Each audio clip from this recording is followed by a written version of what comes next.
बहीण योजनेमुळे विधानसभेच्या निवडणुका या डिसेंबरपर्यंत गेल्यात का आणि खरंच राष्ट्रपती राजवट लागू होऊ शकते का? मला माहिती आहे.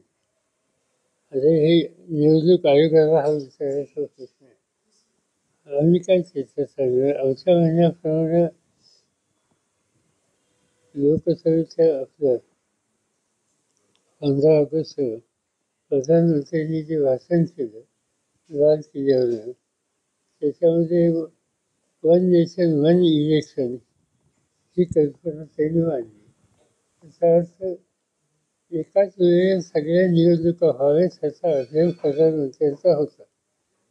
आणि दुसऱ्या दिवशीच या 3 राज्यांच्या वेगवेगळ्या तारखा त्यांनी जाहीर केल्या. याचा अर्थ याला काही फारसं महत्त्व द्यायचं कारण नाही. त्याचं कारण प्रधानमंत्री बोलतात ते आणि यंत्रणा दुसरा निर्णय घेतात. त्याची प्रचिती आपल्याकडे आली.